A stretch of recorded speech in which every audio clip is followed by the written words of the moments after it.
Bapak-bapak, ibu-ibu sekalian yang dirahmati oleh Allah Subhanahu wa taala. Tadi sudah menyangkut masalah piloting keluarga sakinah. Ya, kalau kita lihat piloting ini berarti kan pilot, tukang supir, memandu. Jadi kita ini berataan mulai Jawa ini mudah-mudahan orang sekabupatenan itu kalau bisa seprovinsi mun hendak melihat keluarga sakinah ke Muara Jawa di situ hebat-hebat. Nah, itu kan cocok gitu. Wah, siapa gurunya? Ya kan, nah, sama aja juga ya kan. Nah, ya, jadi mengawali saya ini ulun kada menggurui gula menyampaikan baliwannya walau ayah aja kita berdiskusi. Ulun paham nih guru berataan di sini. Asa takutan bang sebujurnya menyampaikan, tapi kada jadi masalah dalam berbagai kebaikan gitu. Jadi saya akan menyampaikan awal hadis dulu. Reba'u min sunanil mursalin, ada 4 sunat yang dilakukan oleh para rasul. Jadi 4 perkara yang disunatkan oleh para rasul. Yang pertama al-haya'u, yaitu malu. Nah, jadi malu ini adalah bagian daripada sunat para rasul. Dan sebenarnya malu ini, sifat malu ini adalah bagian daripada cabang iman. Cabang iman ini kan ada 77. Nah, 77 berdasarkan hadis Nabi yang diriwayatkan oleh Bukhari di dalam kitab Sahih Bukhari, panjang itu hadisnya. Ulun ambil intinya ada 77 cabang iman. Salah satunya al-haya, sifat malu. Malu berbuat maksiat. Malu melakukan hal-hal yang kurang pantas. Kan ada yang boleh tapi tidak pantas. Ada yang tidak pantas tapi boleh dilakukan. Ada yang boleh dan pantas dilakukan. Nah, ini kan kita yang tahu nih. Misalnya yang boleh dilakukan dan pantas dilakukan, ya kita ini malam ini bermajelis, ini boleh dan pantas dilakukan. Atau berjualan, makan, boleh dilakukan tapi tidak pantas dilihat orang misalnya. Yang boleh cuma kita, apa contohnya? Beragapan lawan bini di tengah orang banyak kan kada pantas sebenarnya. Boleh dengan bini, tapi karena di tempat yang tidak sesuai, tidak pantas, sebenarnya perlu juga ada sifat malu. Apalagi berbuat hal-hal yang memang sudah menjadi larangan Allah Subhanahu wa taala. Jadi kalau kita lihat sejarah Rasulullah Shallallahu alaihi wasallam itu, Rasulullah itu pemalu. Lebih malu daripada anak perawan. Saking malunya. Nah, kayak anak perawan itu kan nang bahari maksudnya. Ini mungkin masih ada yang pemalu juga kan. Kalau ditakuni, ikam itu nasi anu melamar handakah aja. Nah, ini jawabannya gitu aja paling enggak doanya berterus terang kan kalau yang bahari.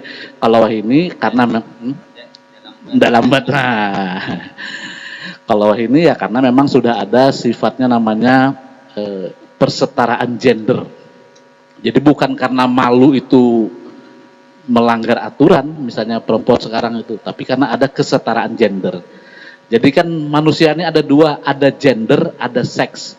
Gender itu sifatnya sosial. Apa yang dilakukan oleh laki-laki itu bisa dilakukan oleh perempuan.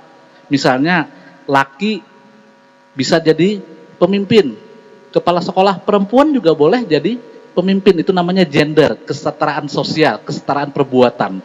Tapi kalau seks ini yang berhubungan dengan badan, tubuh. Laki-laki bentuknya seperti ini, itu namanya seks. Perempuan bentuknya seperti ini, itu namanya seks. Makanya kalau kita mengisi biodata, kayak mengisi paspor, ada tulisannya kan seks, bukan gender, tapi seks.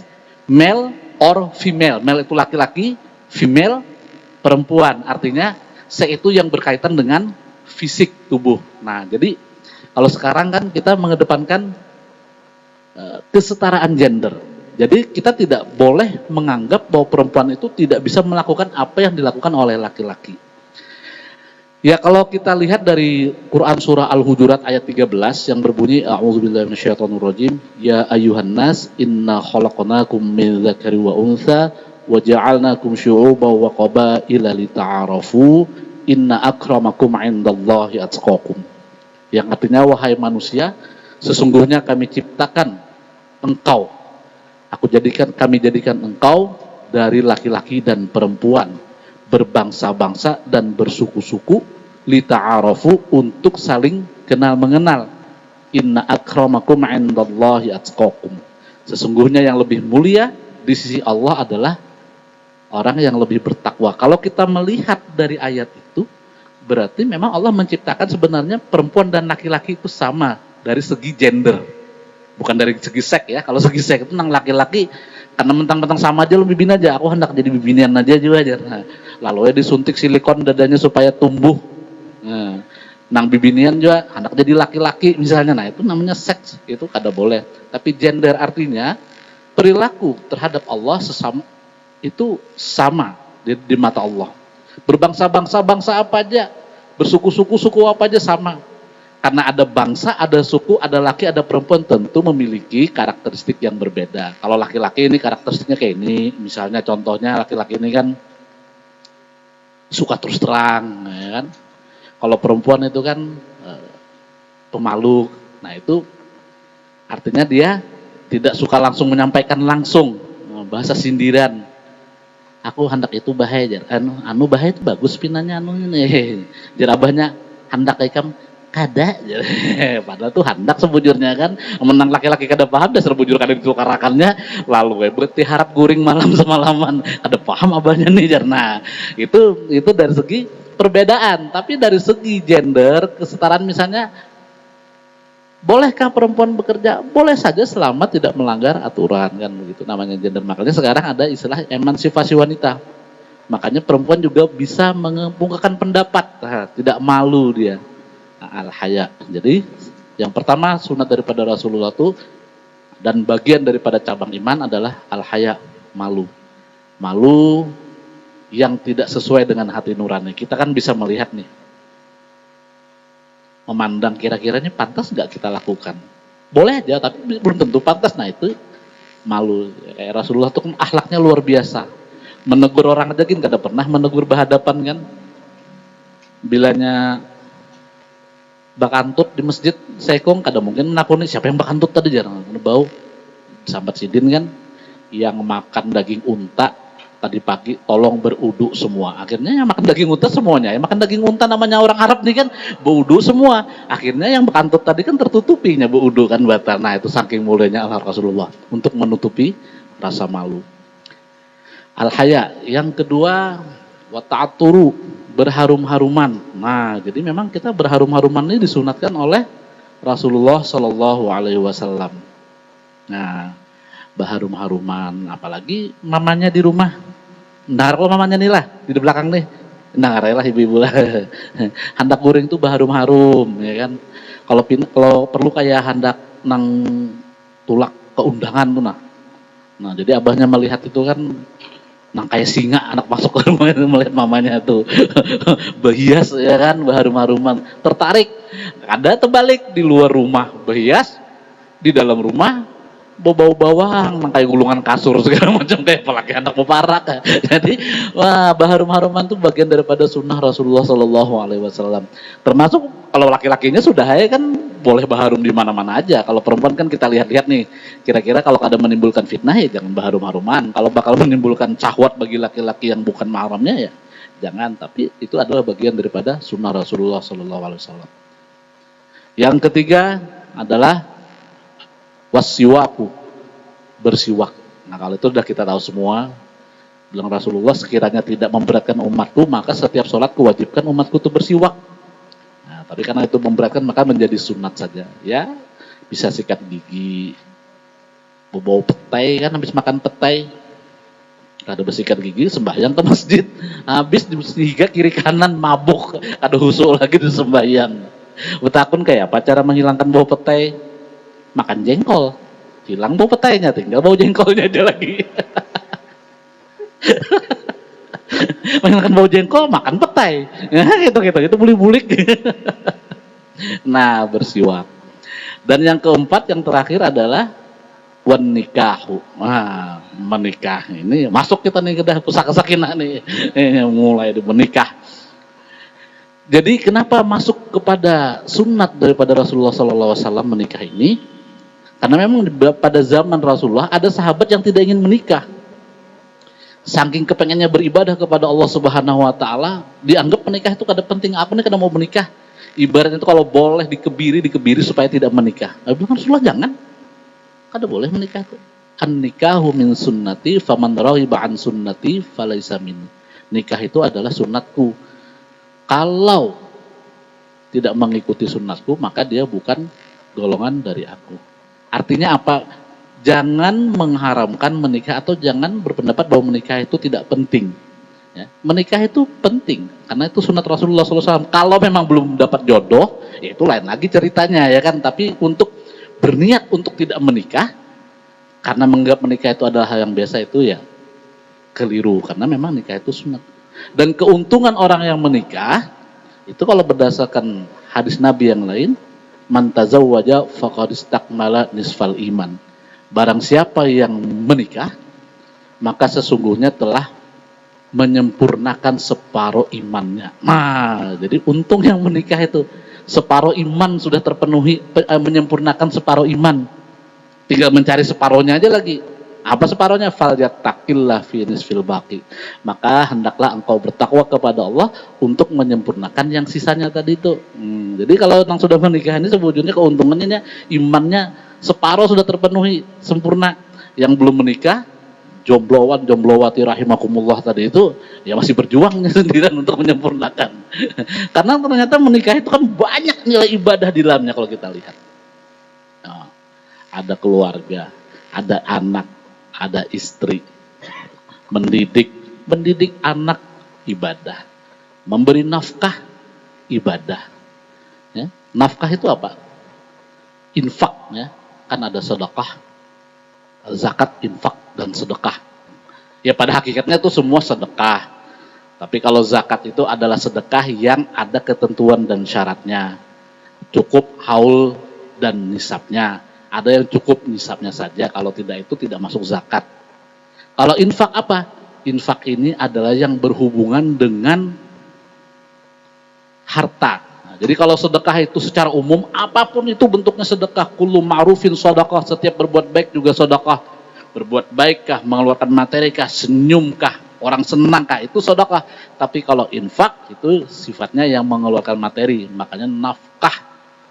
Jadi kalau kita ditanya apa bedanya sedekah dengan infak? Nah, infak ini yang berhubungan dengan materi. Misalnya membayar anak sekolah SPP itu infak. Makanya kalau di pesantren itu kan lain SPP dia, infak. Artinya memberi nafkah dengan materi. Memberi nafkah kepada keluarga, istri, anak-anak, ibadah. Apalagi membelanjakan harta di jalan Allah, mengeluarkan duit, sama kayak ini, nyiapkan minuman, infak nih. Nah, itu artinya bagian daripada sedekah. Bapak-bapak, ibu-ibu sekalian yang dirahmati oleh Allah Subhanahu wa taala. Ulun sampai jam.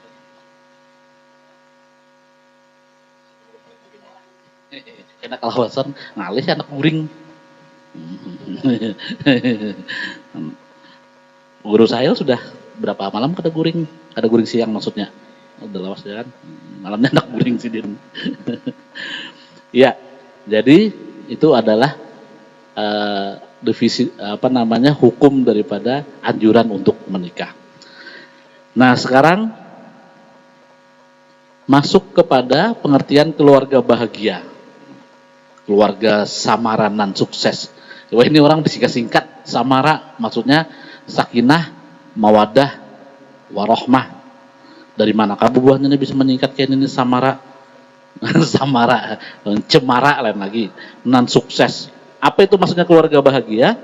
Keluarga Islami yang sukses dan produktif dengan penuh rasa sakinah dalam kondisi dan situasi apapun, dikarenakan tumbuh dan kembangnya mawaddah dan rahmah. Jadi keluarga Islam yang berbahagia itu adalah keluarga Islami, sukses dan produktif, ada malas-malasan, ya, apapun pokoknya harus digawi, ada guring aja 24 jam. Itu namanya tidak produktif. Apa tuh bisa dikerjakan?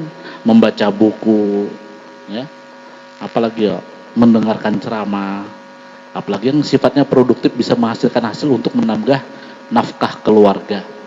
Sukses, itu namanya keluarga bahagia yang sukses dan produktif dengan penuh rasa sakinah. Apa gerang arti sakinah ini? Sakinah ini bahasa Arab. Namun bahasa Banjar kada baik artinya, apalagi pakai spasi. Sakinah, jangan kada baik itu. Jadi sakinah kita pakai yang bahasa Arab aja. Sakinah bahasa Arab, secara bahasa artinya tenang, damai, aman, terhormat, merasa terlindungi, mantap, terbela. Secara istilah, keluarga yang seluruh anggota keluarganya merasakan cinta kasih. Bapak mencintai ibu, suami mencintai istri, mengasihi anak-anaknya, istri mengasihi suami, anak mengasihi bapaknya. Adalah anak yang tidak mengasihi dan mencintai bapaknya? Banyak. Contohnya di KUA itu, ulun kiau bapaknya walinya sebagai wali nikah kada maunya. Kenapa? Aku benci bapakku, jar. Nah ini kan gawat ini. Nah, tidak ada cinta kasih. Karena kau biar kamu benci 100%, saya bilang tetap bapakmu harus hadir. Kalau enggak sah kamu nikah. Wali kan gitu bapaknya hidup. Bapaknya ada jadi gaya sini sekalinya pada mati aja terlalu benar abad kia padahal mati. Saking kada cinta. Nah ini perlu itu kan perlu artinya ada terjadi kesalahan itu. Siapa yang salah kita tidak tahu, artinya jangan sampai tidak ada cinta kasih di antara anggota keluarga, suami dengan istri, istri dengan suami, suami dengan anak, anak dengan orang tua. Keamanan, ya, ketentraman, rasa aman di rumah tuh rasa aman. Anggota keluarganya akan merasa aman dia ketika dia pulang ke rumah. Ketika bulik bukan sebaliknya merasa tidak aman. Aduh bulik lagi, apa sih abah kok ada lagi nih, kena aku dipukulinya, itu merasa tidak aman namanya, tidak ada pembelaan, tidak ada tempat berkeluh kesah. Padahal orang tua apalagi anak perempuan itu cinta pertamanya adalah bapaknya. Dia akan banyak bercerita kepada bapaknya, masalah di sekolah, masalah. Nah, kalau bapaknya kada tahu-tahu, ini kepada siapa lagi dia mengadu, ya kan begitu. Akhirnya bisa mengadu kepada hal-hal yang negatif, akhirnya kepada kawannya. Iya kalau kawannya baik, pas kawannya kada baik, pas kepada yang laki-laki. Makanya kita selaku bapak, terutama terhadap ya semua anak sih, tapi anak perempuan tuh dia cinta pertamanya tuh orang tuanya. Dia sangat senang kalau diperhatikan oleh bapaknya. Kalau yang laki-laki itu biasanya misalnya sekolah di mana, di luar pesantren kah atau di mana. Kalau anak perempuan tuh ngabari terusnya, nelpon ya kan. Kalau anak laki-laki kada kehabisan duit, hanya mahabari. Ini bedanya perempuan dengan laki-laki ini. Ayo nelpon apa habis duit bahaya. Nah, tapi kalau yang perempuan enggak, dia cerita terus apa aja diceritakannya. Nah, kita dengarkan itu dia. Apalagi kalau ada masalah kan, jangan sampai dia lari menyelesaikan masalah di luar dari ketentuan. Nah, kalau kita bisa mengarahkan, dan kalau bisa jangan kita marahi, meskipun dia bersalah, dia tempat kita, keluarga tempat perlindungan dia, tempat dia minta bela. Amun sudah orang yang menyalahkan inya, di rumah pulang menyalahkan inya, di mana ininya merasa berlindung lagi ya kan? Di misalnya sekolah disariki guru, boleh ke rumahnya mengadu, ikam bang jo bungul bener ini di mana lagi kasihan ini kan. Kalau perlu kita bela ya kan, sambil diarahkan ya, esok jangan lagi kayak apa, jangan langsung dimamai. Ketentraman, kedamaian, tidak ada cekcok. Ya biasalah kalau cekcok itu kan namanya suami istri. Apalagi tadi kan perbedaan seks tadi, psikologi antara laki-laki dengan perempuan ini kan bisa salah satunya menimbulkan potensi cekcok. Ya tadi yang laki-laki kada tapi paham dengan bahasa sindiran, yang perempuan suka sindiran, itu kok kada paham ya bisa cekcok itu. Bercakut hari-hari, kadang bercakut hari-hari, anak terlambat sekolah, ditakuni gurunya, kenapa kamu terlambat sekolah? Mama ulun dan abah ulun berkelahi di rumah. Apa hubungannya dengan ikam? Anu bu guru wae. Masalahnya sepatu kanan ulun tuh abah ulunnya mengikut, sepatu kiri mama ulunnya mengikut. Ulun menunggu apabilanya menawak berdua itu anjir ke sekolah. Nah, kan ada kedamaian karena bercakut. Nah, anak korban ya. Ada perlindungan, kebahagiaan, keberkahan. Wah, ini penting. Bagaimana keluarga kita ini bisa berkah. Ya? Tentunya menanamkan nilai-nilai agama. Apapun yang kita lakukan, hendaknya semua berlandaskan ibadah. Apa tuh guru ayatnya guru? Wa ma khalaqtul jinna wal insa illa liya'budun. Tidak aku ciptakan jin dan manusia ini kecuali untuk beribadah. Apa aja kalau bisa nilai ibadah? Makan nilainya ibadah, begawi bernilai ibadah. Itu namanya ibadah ghairu mahdhah. Ibadah yang tidak ada ketentuan dan syaratnya. Kalau ibadah mahdhah kan ada ketentuan dan syaratnya. Kayak sembahyang sudah ada ketentuan dan syaratnya. Kalau tidak terpenuhi, belum termasuk nilai ibadah. Tapi kalau ibadah ghairu mahdhah, syaratnya itu cuma 3. Yang pertama ikhlas. Kita berbuat apa itu harus ikhlas. Ya, tidak mengharapkan segala sesuatu. Karena begini, kalau tidak ikhlas misalnya bekerja untuk anak bini, tapi kada ikhlas. Aku ini sebetulnya pegawai kada ikhlas memberi bini ku ni duit. Nah itu kan kada jadi ibadah ngarannya. Apa menikah mau kada ikhlas gasan anak bini. Aku ini membayari anak sekolah kada ikhlas sebetulnya. Nah, jadi niatnya itu ikhlas. Syarat pertama. Syarat yang kedua, dalam kondisi perbuatan yang baik. Jadi kalau perbuatan yang tidak baik atau maksiat, kada mungkin sengaja aku mencuri karena Allah Ta'ala, itu kada mungkin, itu kada boleh. Jadi harus baik juga. Nah, itu. Ya.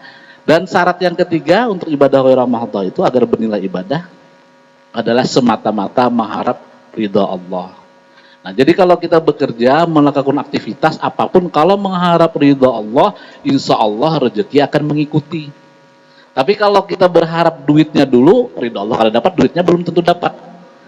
Jadi kalau kita bekerja totalitas itu apa? Sepenuh hati, dikerjakan dengan baik, insya Allah rezekinya juga mengikut dia.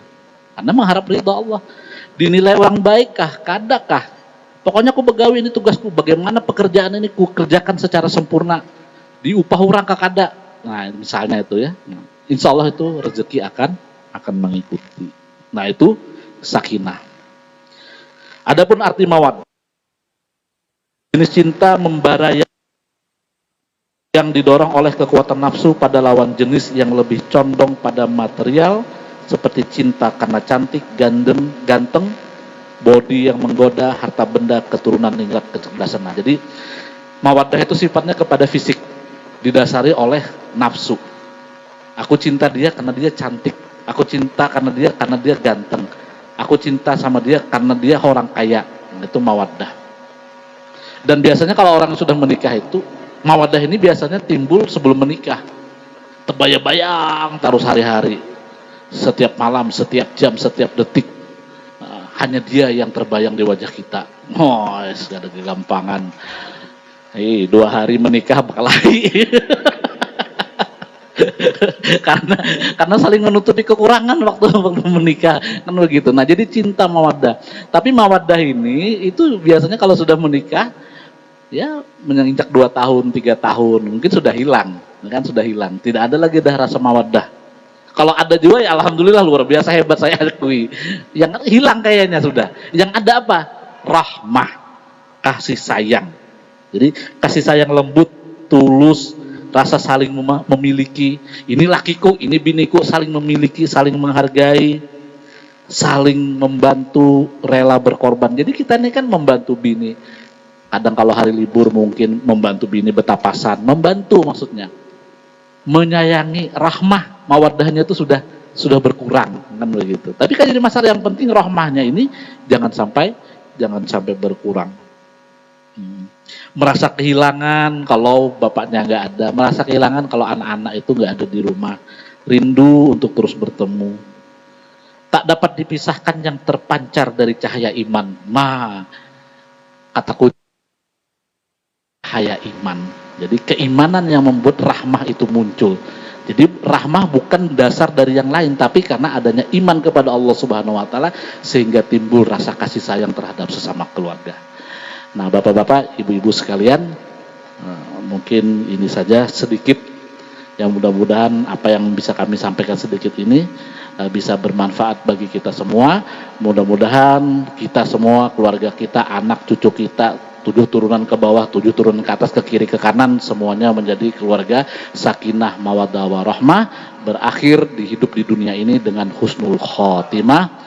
Kurang lebihnya mohon maaf. Wabillahi taufiq wal hidayah. Assalamualaikum warahmatullahi wabarakatuh.